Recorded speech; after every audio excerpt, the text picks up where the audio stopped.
Bavandimwe ndabasuhuje mu izina ry'Umwami wacu Yesu Kristo. Reka turebe ijambo ry'Imana dusanga mu Byahishuwe, igice cyaho ni icya 12, duhere ku murongo waho wa 9. Haranditse ngo, cya kiyoka kinini kiracibwa, ari cyo ya nzoka ya kera, yitwa umwanzi na Satani, ari cyo kiyobya abari mu isi bose. Nuko kijugunywa mu isi, abamarayika bacyo bajugunyanwa nacyo. Numva ijwi rirenga rivugira mu ijuru riti, noneho agakiza karasohoye, gasohoranye n'ubushobozi n'ubwami bw'Imana yacu n'ubutware bwa Kristo wayo. Kuko umurezi wa bene data ajugunywe hasi, wahoraga barega ku manywa na nijoro imbere y'Imana yacu. Nabo bamuneshesheje amaraso y'umwana w'intama n'ijambo ryo guhamya kwabo. Ntibakunda amagara yabo, ntibanga no gupfa. Nuko rero wajuru we, namwe abarimo nimwishime, naho wowe wasi we, nawe wanyanja we, mugushije ishyano, kuko Satani yabamanukiye, afite umujinya mwinshi, azi yuko afite igihe gito.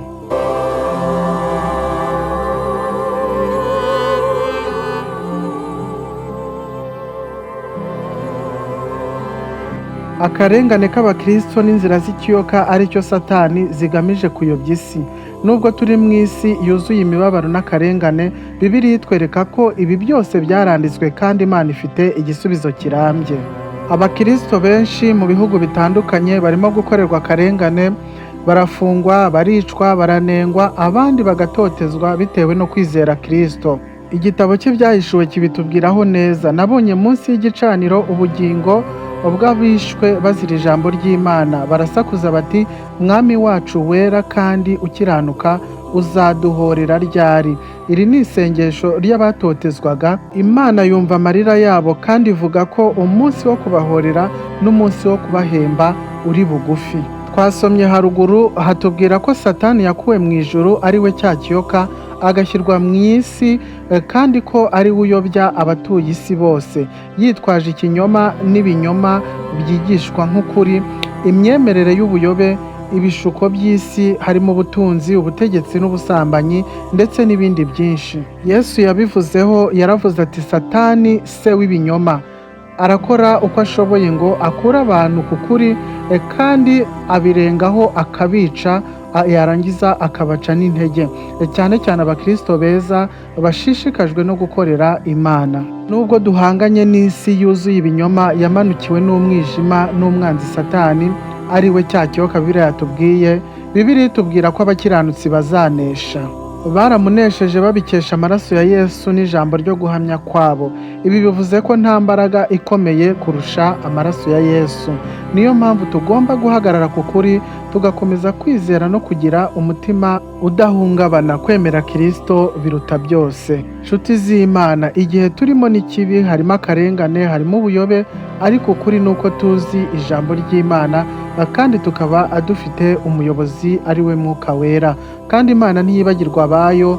Tugume mu ijambo, dushikame, tuzanesha. Akarengane k'abakristo karavuzwe. Bibiliya igaragaza ko gutotezwa kw'abakristo byari byaravuzwe kuva na kera, kandi Imana izi ibyo bacamo. Ikiyoka kiracyayoboye isi, ari cyo Satani, kandi Satani aracyakora cyane. Ikibigaragaza ko Satani ari gukora cyane muri iki gihe ni uburyo akomeje kuyobya abantu benshi cyane.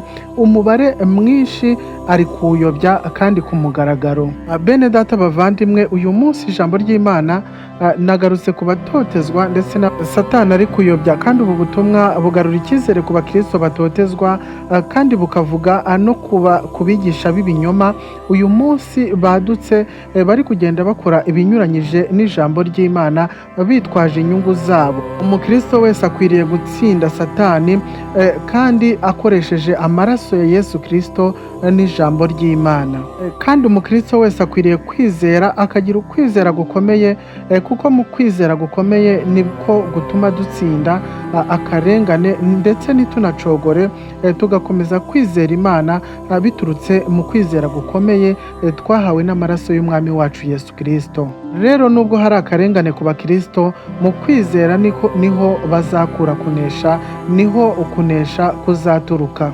iyi si yacu yo irayobya, wowe nakugira inama yo kuguma mu kuri, kubera ko abakristo baguma mu kuri nibo bazanesha isi n'ikinyoma cyayo.